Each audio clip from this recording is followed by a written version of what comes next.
What is up, action takers? Welcome back to the After Hours Entrepreneur. Today, we're joined by Logan Rankin. I think you're really going to enjoy this conversation. We're talking a lot about real estate, but we're talking a lot about finances. Logan has built up a massive real estate portfolio over the last decade. And just like you, just like me, he was working a soul-sucking retail job, hated it, didn't enjoy it, so he started taking action. But he was making good money. He was at the top ranks of this company, but he was not satisfied. You cannot buy back your time. You cannot buy happiness, no matter what Scrooge McDuck tells you.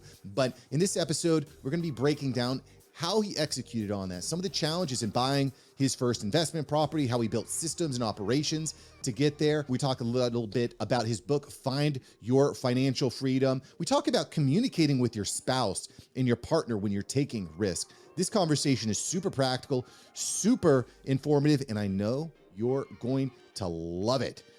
If you haven't yet, make sure you smash the subscribe button, smash the like, share this with someone who's trying to find their financial freedom. And with all that said, let's get into this episode with Logan Rankin. Let's get into it. Yo, Logan, what's up? Hey, how you doing, Mark? Logan, I am splendid. I am awesome. And I'm thrilled to be here to talk with you about after hours entrepreneurship, building financial freedom. I think it's gonna be a fun conversation after kind of researching you here for the last several days. I'm excited to be on with you. I appreciate it. Yeah, absolutely. So I want to get right into it. I kind of want to go into develop your backstory a little bit because I find it really interesting. You're working at and I'm just going to kind of paint the picture here for everyone a little bit. You're working at a Fortune 50 retail company. You're moving up the ranks. You're probably making good bank, making a good living, developing your finances. And then you decide, I'm going to start purchasing property. What was that impetus? What was that point where you're like, I need to do something different? The day job isn't getting me where I want to go. Yeah, well, I would tell you, even when I started my corporate job, I did everything that I was taught, right? So like I went to school, parents, society, they said, you got to go to college. So I went to college. You got to get a good job. I got a job working for a corporation. And then you slowly work really, really hard and you work up the corporate ladder. And that's what I did. And you said, what was that thing that made you want to start putting your money into real estate? Well, what they didn't tell you is that they told you should continue to work hard. You should continue to trade your time for money. What school, in my opinion, doesn't teach you and what society doesn't teach you is all these traditional investments. Most people don't really understand. I would even argue a lot of financial advisors don't understand. And unfortunately, I had this like weird feeling as I was doing what I was told to do that I wasn't getting ahead, right? My money wasn't working hard for me, but I was working hard for my money, which didn't make a lot of sense. So, what got me putting my money into real estate was honestly, I started reading some books because I was frustrated. I'm like, how do I continue to make more and more and more money? But I'm not, and I'm getting promoted, but I'm not like, I don't feel fulfilled. And I think part of that was, there's a part of me that said, while I like my job, I don't know if working till I'm 60, 65, 70 years old, grinding it out nights and weekends, because that's what retail is what I want to do at any price that they can pay me. So I looked at what people, at the top of my company were making. I looked at what their lives looked like. And I honestly had like a pivotal reflection point where I'm like, I don't want that. Like, I don't want that. So then I had to ask myself, like, so what do I need to do to not put myself in this situation? And honestly, I didn't just jump into real estate. I pretty much tried everything else other than real estate before real estate, right? I started trading. I already was doing the whole 401k, Roth IRA, those traditional investments that they tell you to put your money in that most people don't understand, that lock up your money, and we can get into later. But I tried trading stocks, right? I tried all these different avenues. And none of them I felt like were giving me control over my finances, or certainly the ability to be able to retire early if I choose to, until I fell into real estate. And, it just hit me, right? It had the monthly cash flow. It had talked a lot about how to easily understand. And I still think after reading that book, I'm like, okay, I think this is an investment, but I'm still not sure. So if you look at my journey or my timeline, it took me like a year and a half to save up for one investment property. And then, that changed. That made me a lot more confident to continue growing into it. But anyway, to answer your question, it was just looking ahead, right? Like I'm feeling stuck. I'm not happy. If I do the best I'm capable of doing, go all the way to the top of my company, is that the life that I want to have? And it wasn't. Well, I think that's a really smart thing. It actually reminds me of my story coming up. And I remember I had this AC job a long time ago, years ago, and every single person in that business was miserable. And I was like, what the heck am I doing here? I was making great money, like crazy money for my age, more than I ever made for them. I'm like, everybody's miserable. What are we actually working towards? Yeah. You know, isn't life worth more? I feel like, was there any particular book that like really stuck out in your mind, Logan?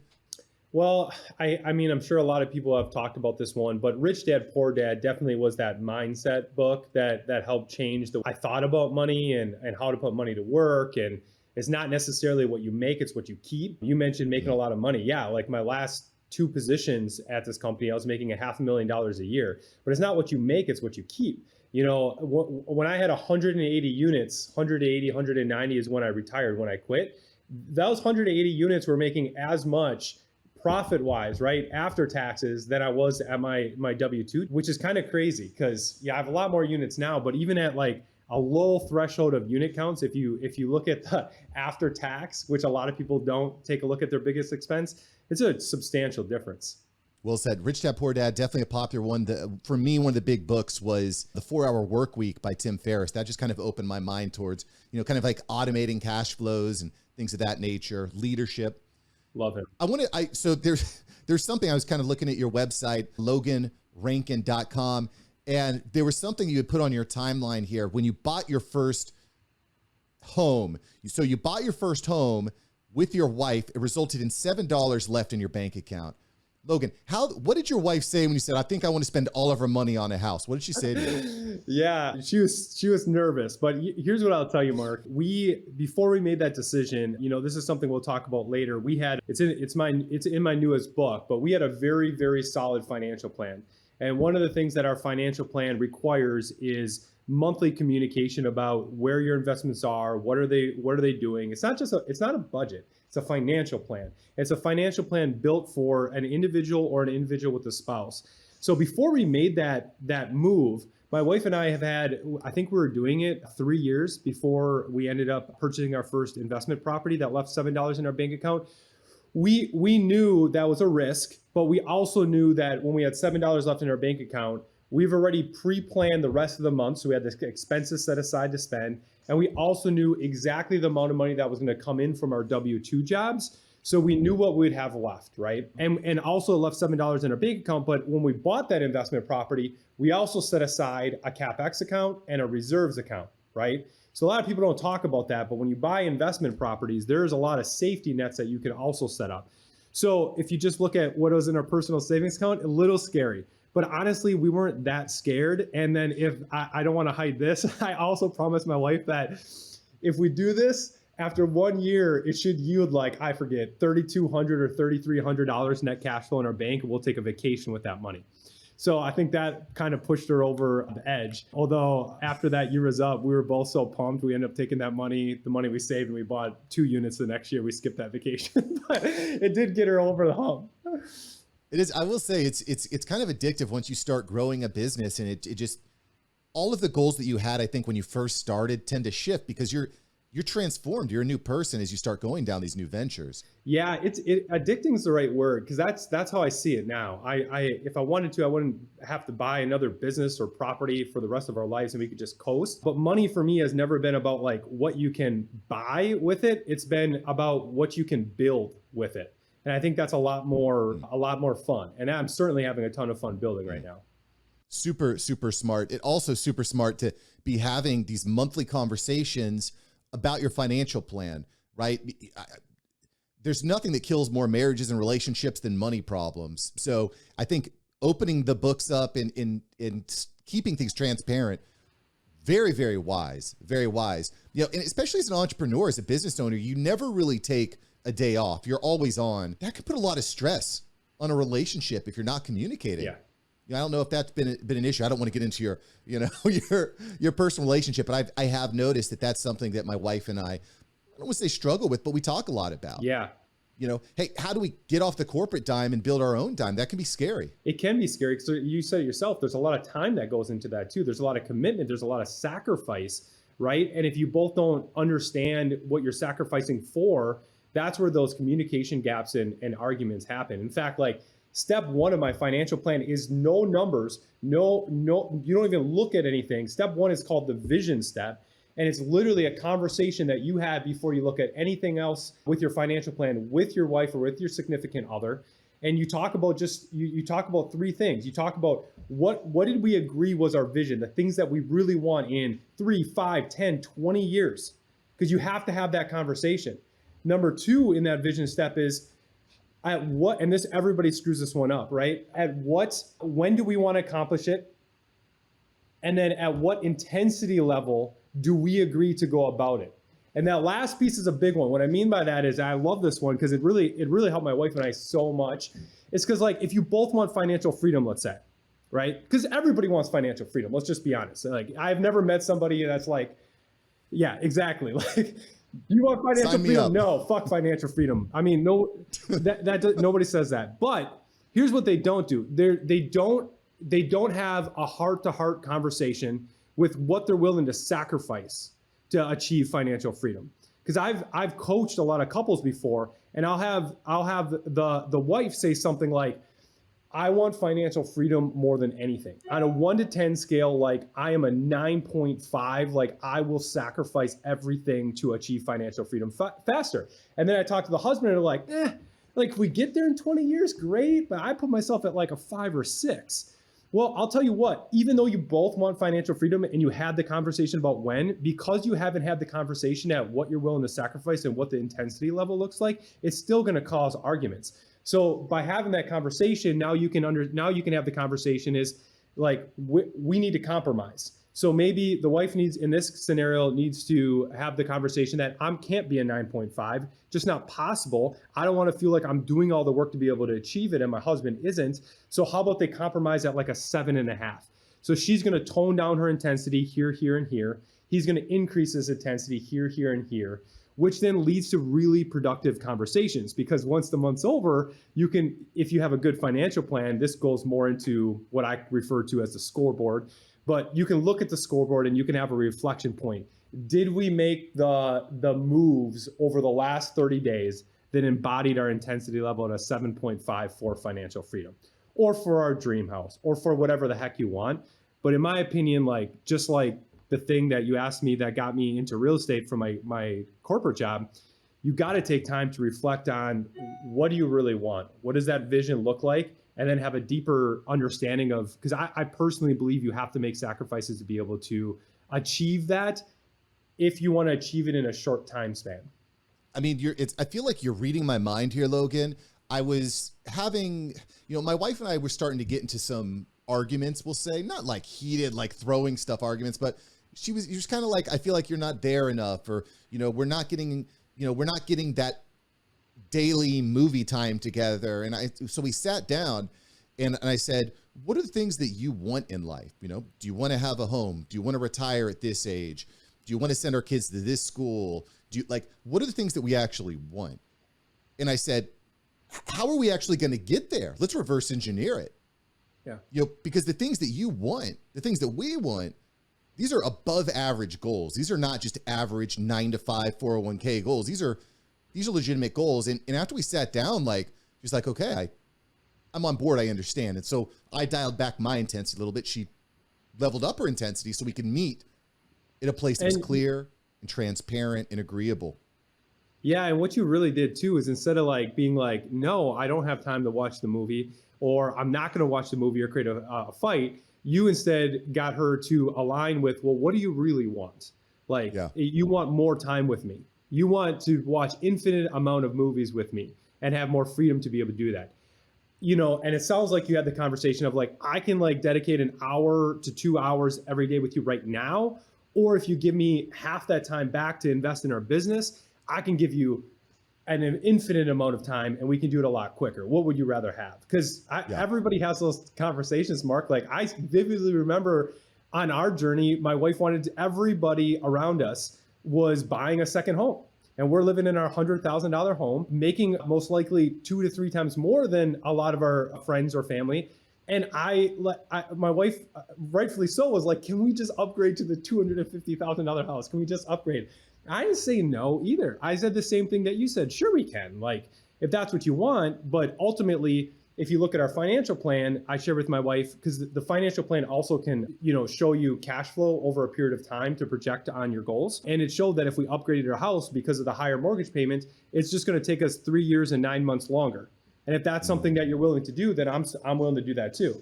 Unfortunately, my wife was like, hell no, I'm not going to wait another 3 years and 9 months. Let's just stay in this house. But I think your example is like so perfect, is because I think most people want to have the argument and just argue about watching the TV or upgrading the house. And instead, what they should be doing is realigning, reverse engineering, in your words.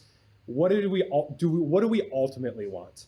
And therefore, you can make a calculated decision that if it doesn't make sense, because in some couples, I could argue that it might make sense right now to do financial freedom 3 years and 9 months longer. And if that's the case, then at least you both agreed on it, right? Yeah, very well said. I really like where your mindset is at, Logan. I find that most people, they think about the now. We don't think about the 5-year, the 10-year, the 20-year plan. It reminds me of Patrick Bet-David's Your Next 5 Moves. So I really like where you're going with this. And I do want to just tell everyone, hey, listen, Logan's got a fresh book out, Find Your Financial Freedom, Let Go of Fear, Gain Control, and Achieve Lifelong Wealth. There's a link below. I recommend you check it out. Find Your Financial Freedom, because, we're breaking down some strategies, but, we're just touching the tip of the iceberg here. Logan, I also want to talk a little bit about this after hours business that you're growing here. So you're at your corporate job, you just bought your first property, and, the following year you bought like a duplex and you just started kind of piling on there. To me, that seems like a lot of work. As a homeowner, something is always freaking breaking. It's always breaking. So how do you manage that? I'm not trying to get a call at 9 p.m. on a Saturday night. Hey, Mark, the toilet is running, right? How did you manage like building up this portfolio of properties without completely overwhelming yourself? Yeah, that's a great question, Mark. And I think a lot of entrepreneurs have that question when they enter into the real estate. So I did all 3 phases of how you would manage or operate real estate properties. First, when I had up to 7 units, I did manage them myself. And I'll tell you, it was really scary because I still don't know really how to fix a toilet. and I'm about to own 2,500 units. So back then I didn't know, and right now I still don't know. That first call, everybody freaks out with. But what I really learned, because I still remember, like, the washer was overflowing, didn't work. They called me. I'm like, I told my wife, what do we do? But like, technology is crazy these days. Like, I literally Googled and found 5 different people that were like 4.5 stars, called all of them, asked for the best price, picked the one with the best reviews, had them go there, they fixed it, they gave me a bill. What I learned from that is, to make money in real estate or in business, you don't need to know all the technical skills of how to do things. You need to understand how to assess talent. You need to understand how to put good people around you. You need to develop systems and processes and people to be able to run a successful business, or certainly to scale a successful business. So even back then, when I had 7 units, what I did really quickly is I put together a good team, a guy that could do plumbing, an electrician, right? And I made this list, and then I asked them, like, what days are you on call? Because some people want to work Monday through Friday, some do the weekends. And honestly, the next time I got a call was super easy, because I just looked, oh, this person, he's my first person. I vetted him. He's done work for me. He has a competitive rate. Called him, and he got it done. So that was a lot easier. And at 7 units, a lot of people think too, you're getting calls on nights and weekends. Residents don't want to call you on nights and weekends. They're doing shit on nights and weekends. Like, you almost never get, you never get those weird calls. But that's what I did to 7 units. I'm still working 70 hours a week at my W-2 job at this point, right? So I'm working nights and weekends at my W-2. So, my next acquisition was 10 units. So I went from 7 to 17. So I'm like, I can't even, I don't even want to facilitate the calls anymore, right? So I hired a third-party management company. And for a lot of people, that's a great option. So from 17 units to about 195 units while I was working my W-2 job, I had a third-party management company. So they took all the calls. They vetted the right people. And what I turned into was not the property manager. I turned into the asset manager. Because a lot of people think you just hire a property management company and then you wash your hands. I would tell you in real estate, as you scale, you have to become an incredible asset manager, because now you are managing the manager, right? And you should create great systems. And I did. I learned a lot at my Fortune 50 job about creating systems and processes. And I got really good at managing my third-party management company, and they did a great job for me. And the third and the final thing that I did is, when I left my W-2 job, I then started my own property management company. So I started that back in 2019. And then I built so all three different ways you can manage a real estate is you can do it just yourself, you can hire a third-party management company, or you can build your own business, which I've literally built my own business in 2019, started with 4 employees, and we just hired our 76th yesterday. So pretty big operation that runs pretty much without me. There's a president that runs a company now, and we can talk about that later, but that business is really, really, really fun. But only other thing I want to say, Mark, real quick about the calls and that kind of stuff.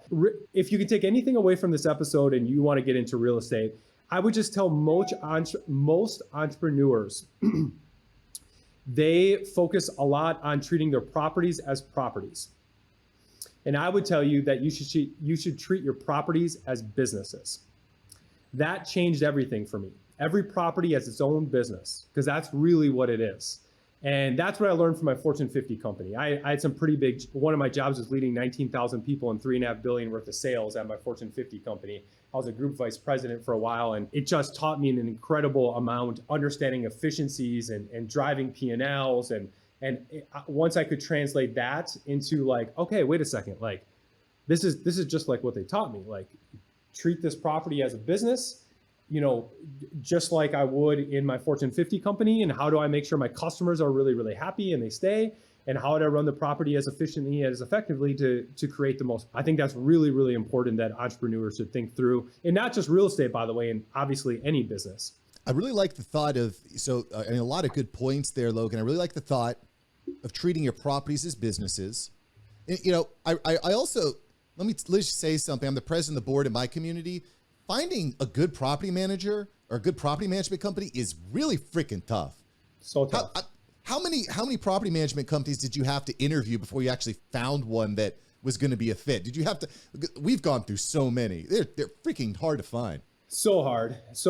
Well, I interviewed 7 different ones, but the first one I actually picked, I was lucky enough, was the one that did a great job for me the entire duration until I built my own company. So, but there's just so much in property management. Like I see, like if you're on social media, it's like everybody celebrates closing the deal, right? Or getting the deal under contract, but almost nobody's talking about the operations. Like nobody's talking about, it scares the hell out of me. There's so many syndicators out there. There's some good ones too, but that they take everybody's money and then they close the deal and they hand it off to a third-party property management company, and they don't do what you do. They don't fire them if they're bad. They don't hold them accountable. They don't ensure that they're operating the property the way that they should. Property management, I would tell you, is like probably one of the, I come from retail, so I'm going against like Amazon's. Customer service is really, really tough. Property management, the bar's so freaking low, Mark. It's unbelievable. We're actually trying to disrupt the industry. That's one of our goals at my company, because you don't even manage the properties first, by the way. You manage the experience that the residents have, and then you manage the properties. But like that just goes to show, even the name itself is wrong. Like it's so old school. It's so antiquated. There's not a lot of good ones. So how did you build out all these operations and all these systems? I think that the best businesses are typically built out of necessity. You're trying to solve your own problem. Yeah. And now it sounds like your property management company is not just handling your properties, but for other communities as well, other property owners. Like, how did you actually build out those systems? You didn't come from that background. I mean, did you just buy a few dozen books and just learn? Was it trial and error? Did you hire someone that'd been in that industry as a consultant? How did you get there? Yeah, great question. So I read a book a week. So I'm constantly reading business, leadership, and financial books. And so books were a ton of it. And I found that I just love to learn, and I'm pretty good at applying what I learn.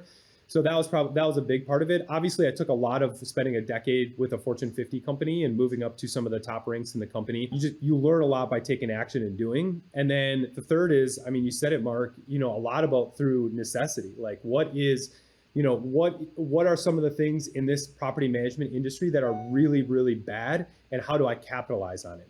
So for example, last year in the state of Wisconsin, and we were middle of all 50 states, by the way, it took an average of 48 days to complete a service request. So that means like when a resident puts in a service request, my garbage disposal is broke, on average, it took 48 days. Now, I'm sure some of that's higher or lower, and mind you, Wisconsin was like in the top half of the United States.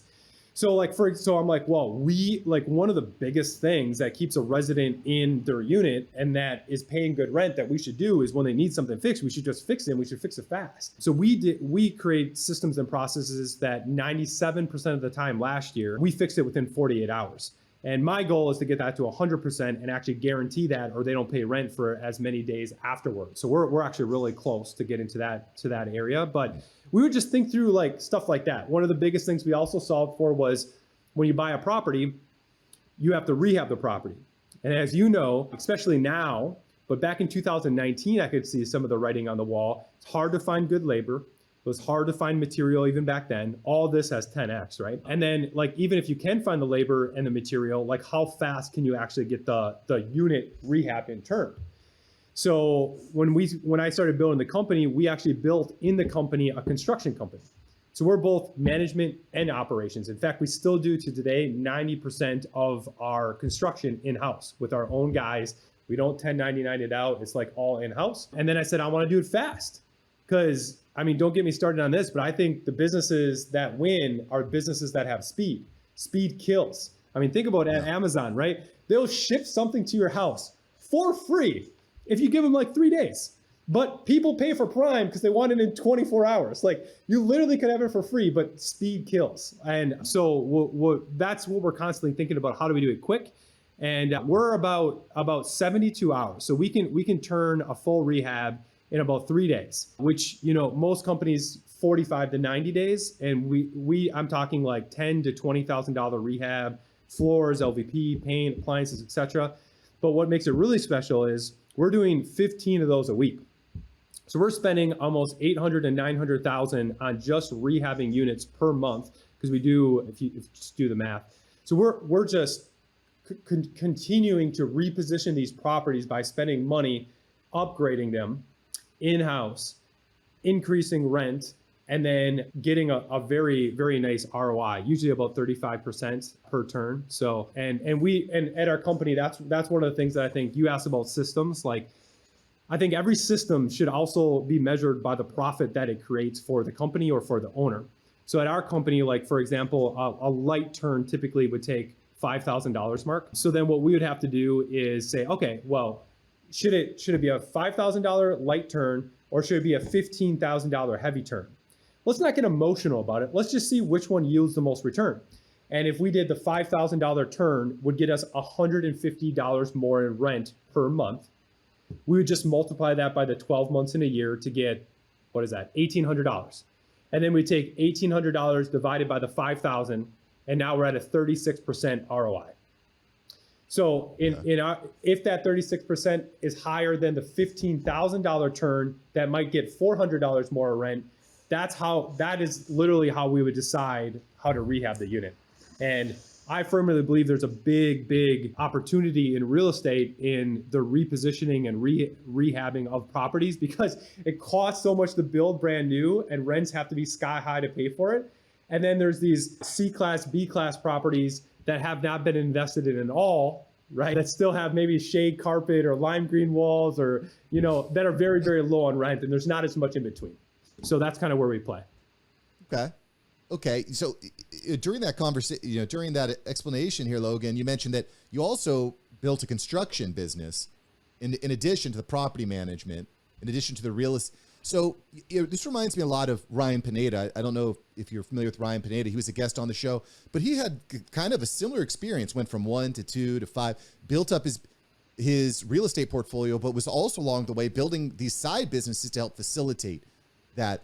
And, you may have answered this, but I'm kind of curious, like, are you going into these different businesses by hiring partners or hiring managers? Because again, I just don't see any way that you could be managing all of this yourself. It's just too much. And there's all these different specialties and nuance. Yeah, I love this question. First of all, yeah, I do know of Ryan, and I think we are the same in some respects, and I think in others we're completely different. Sure. And it goes to your question. So first of all, a lot of Ryan's businesses are very transactional. For example, right? He buys the house, he rehabs the house, he flips the house, so he sells it. I don't sell. This is where we're very different. I am not transactional. I buy apartment complexes, I rehab them, I reposition them, I refinance my money back out, and I keep them forever. Nothing I do, if you want to build serious wealth, you can't be transaction. He has created. This is not about Ryan, but I'm just saying, like, if transactions will create income, but I think you should use income to create equity, because equity is what creates really real wealth, right? If you build a business, the best way to do it and not pay taxes is to increase the value of that business, of that property, and then be able to hold it and keep it forever. So I don't have 99.5% of my I close on a huge deal, like a 600 plus deal in the next 30 days. So if you include that deal, I will own 100% equity in about 2,550 units. No partners, no syndication. My wife and I own 100% of those. So I've also done it very different, because I own all these properties. And I invest, I rehab them, I increase cash flow significantly. I refinance my capital improvements back out because my cash flow is so large, also increasing my interest rate and reducing my taxes. And then I take that money and I invest it into the next one. I do have a few partnerships, like 50-50 partnerships in another, like, let's call it 75 units on top of that, with the president of my property management company. And I do that obviously to help continue to tie his buy-in to the company. But my property management company doesn't manage for anybody else. I own it. We only manage my properties, and then we manage my employees' properties. Okay. We manage my employees' properties at the same cost basis as mine. So if you walk out in my hallway right now, my receptionist has a duplex. My goal is to help as many of my employees that can buy their own properties and own 100% of the equity in those properties, by the way. And my goal then is to manage it like nobody else can. So can you imagine getting a duplex managed at the same 5% and no other fees and the same economy of scale as the grass vendor that's giving me a discount at 2,500 units? So everything's at 75% off for the person that owns 2 units, which you would never get those kind of discounts until you get economy of scale. So I'm passing on my entire economy of scale to benefit all of my employees. And obviously they get the opportunity to have the in-house construction. So if she wanted to rehab the unit, she's probably going to get it done in 4 times as fast as anybody else she could find, and probably 50% cheaper. So it's just a huge thing that we do. And by the way, the property management company, because I own 5 or 6 different companies, the property management company is the bread and butter. I also have never taken a dollar from it. So I've never taken a dollar of profit from the business. Every dollar has went back to the employees or into trucks and trailers and shit to help scale our business. But yeah, I love that question, because I think there's nothing wrong with selling or doing transactions, as long as you understand the long term. For me, I always wanted to create a business that I could buy things, but I wouldn't have to always keep buying them.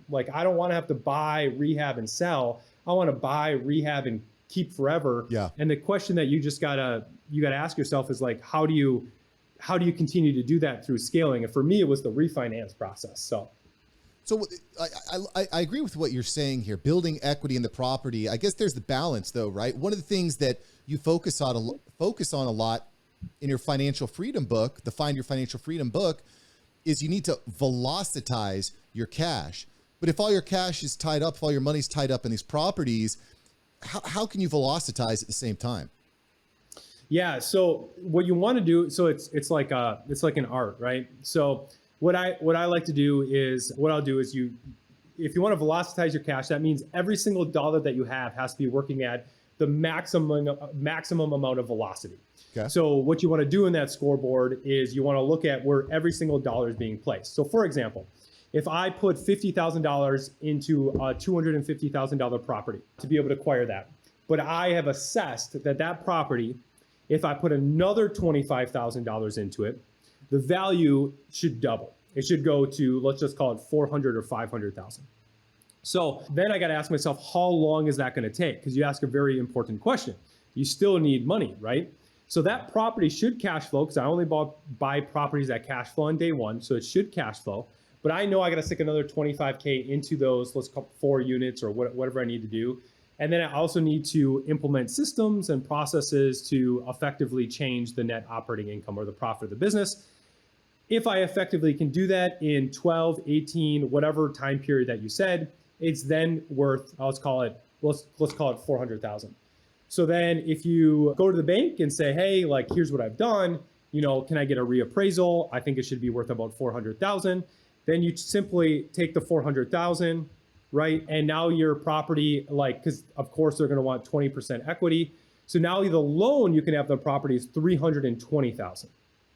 Okay.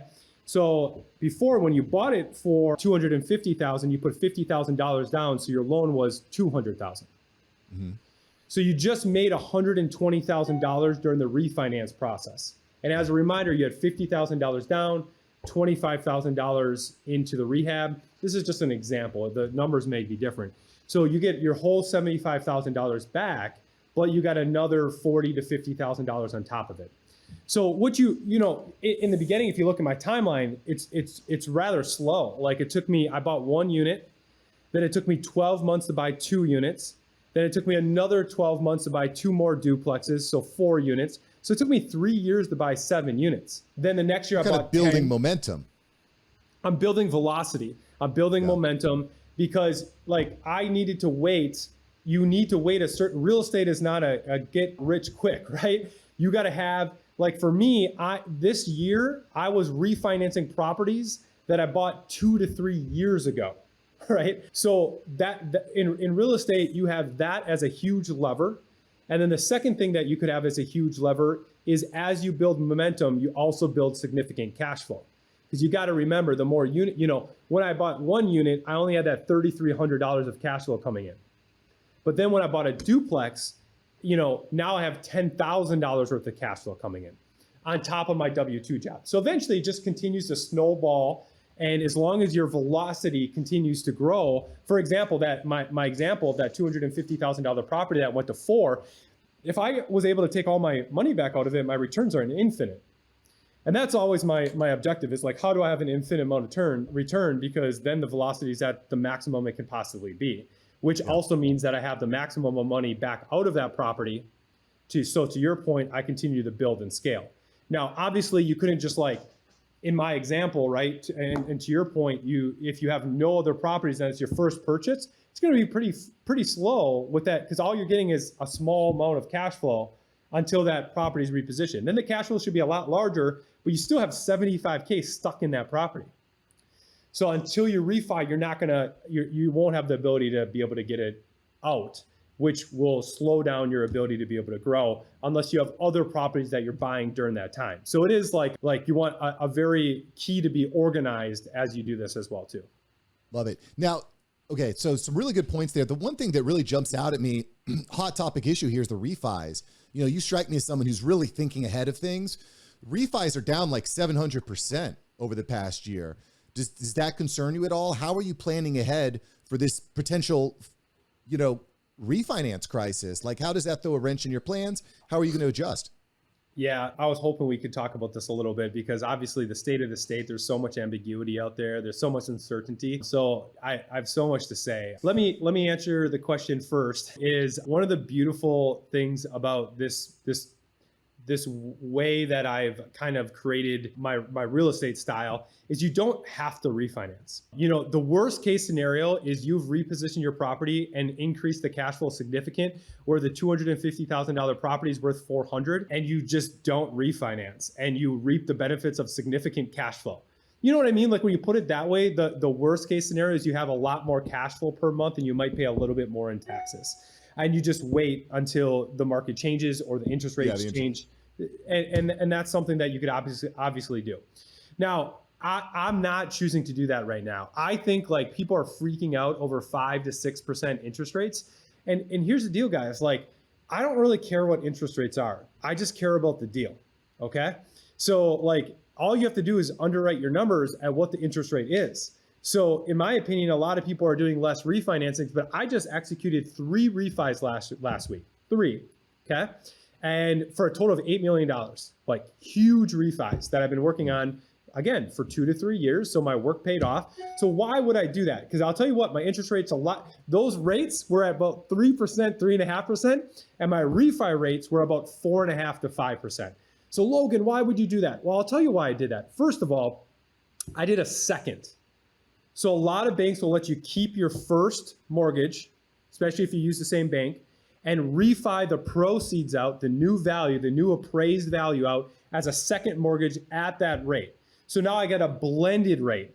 So if I had a 3.5% on the first and I refied out last week at a 5.5%, the 5.5% is only on the increased value or the increased debt I put on the property. I still get to keep my 3.5. So by the way, if you're not doing that, you should talk to your bank and you can absolutely do that. So that reduces your exposure. The second thing is I just simply looked at the numbers. If I don't refi and I keep the money in, what is my velocity? My money is stuck, not making any money. So do I have opportunity for this? For example, one refi, I refied out $2 million. Do I have opportunity for that $2 million that is going to make more than 5.5% interest rate? Is inflation higher than a 5.5% interest rate? So those are the kind of questions I think you should ask yourself. Does the property still cash flow significantly at a 5.5% interest rate? And if all those answers are yes, I don't understand why people wouldn't refi. In fact, I could argue that it makes much more sense to refi at a higher interest rate, because if I didn't pay higher mortgage interest, I would end up paying more taxes to the government. And I would rather I'd rather have that money out, get the write-off, use that money that I got out to then purchase another property that I can invest CapEx into. Because you got to remember, if you're going to refi, Mark, for the investors that are looking at refi, you're going to refi because you probably have stuck significant capital into your property, or you've just ran it well and you have a lot of capital stuck. So if that's the case, then your cash flow is going to be pretty high and there's no way to get that money out, and you're going to end up paying more taxes. So by taking the money out, you kind of kill 2 birds with 1 stone. I mean, honestly, I could see myself still doing refis around 8%. Would I do it higher? Depends on the return that you get for having that cash. Yeah. 100%. 100%. I just think people get very emotional about things. I'm not emotional about much in business. I just like to let the numbers do the talking. If I can make my velocity work harder at an 8% interest rate, then and if the deal doesn't make sense at an 8% interest rate, then I shouldn't do the deal. Makes sense. It's certainly a volatile time. A lot of stuff is shifting and changing, but I like that analytical, non-emotional approach. If I take out the cash, it's costing me this much. How much can I bring in by making that cash work for me on another property or another investment? And Mark, to that too, sorry, one thing too, because you brought this up. You also, I didn't say this, so I want to say this.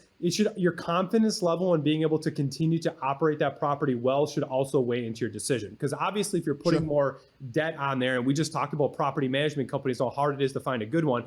I do not advise somebody that does not have a strong property management company or the skills to manage a strong property management company to do that, because there is a ton of uncertainty out there right now. But if you can operate your properties, if you do have a good property management company, I don't know another place I feel more confident with the uncertainty in the market right now than multifamily real estate. So I think that it just depends on, the operations piece. Yeah, I agree. Especially if you're not running it like a slumlord with leaky roofs and all that, because those are out there. So I love what you've done, Logan, in, building up these properties, running them well is just going to really serve the community, happier folks out there. So thanks for everything you're doing there. Guys and girls, ladies and gentlemen, dogs and cats, you got to go to loganrankin.com. You got to get the book, Find Your Financial Freedom. I'll have links below. You definitely want to check it out. Logan, I really love what you're doing. But before I let you go, brother, we got to get into the rapid fire. So I hope you're ready. I know you've listened to some episodes, so you knew this was coming. Let's get into it. So Logan, what's the scariest movie you've ever seen? Scariest movie, that was a tough one. I'd probably say Hannibal, but I don't have too many up there. That's the one that I remember the most. Okay. If you could live anywhere in the world, where would you live? I feel like when I left my W-2 job that I would live wherever I want to live anyway. So I choose to live in Wisconsin, which a lot of people might be like, what the heck? I really love my friends and families and a lot about Midwest. And in my job, I've traveled to all over the United States and stuff. So I got a chance to see a lot of different areas. So I love that. But if I had, I would definitely be Naples, Florida. And we do have a house down there as well. There's just something about the weather always being like 80 to 90 degrees. And so we try to get down there as much as we can too. Yeah, Naples is beautiful. I live here in sunny South Florida, so when you're in South Florida next time, we'll have to link up. That'd be fun. Pineapples, overrated, underrated? Oh, I would say underrated. Are you putting it on pizza? Oh yeah, you got to put it on pizza. Same here. You're on a 10-hour flight over to Europe. Okay, who do you want to sit next to? My wife. Ooh, that's a good answer. I'm giving you extra points for that one, Logan. That's a good answer. We do a lot of traveling. And that's like the best part about financial freedom, right? You can design your life exactly how you want it, and I'm having so much fun. And on vacation, that's the way to go. Yeah, I live where my dream place would be to live, and I would sit next to my wife on a flight. You're doing something. Logan, if you had 10 seconds with yourself 10 years ago, what would you say? I'd say that I definitely take more risk. I think we're taught to take less risk through society and through school. So I would take more risk. And then this is a after hours entrepreneurship. So I would just say like focusing in on how you can be better at business and reading as many business books as I possibly can. I think that'd help me a ton. Dig it. And you can certainly start with Find Your Financial Freedom. Logan, thanks for joining the show today, brother. Appreciate it. Thanks, Mark. Yo, thanks for listening to the episode today. I hope you loved what Logan had to say. I hope you can go and execute on some of these tactics. And if you haven't yet, make sure you hit the subscribe button. I just want to remind you here at Mark Savant Media, what we do is we launch and grow profitable podcasts for people just like you. So if you're ready to take the leap, to have a podcast, to reach tens of thousands of people worldwide, you're willing to put in a little bit of time, it takes about 30 minutes a week.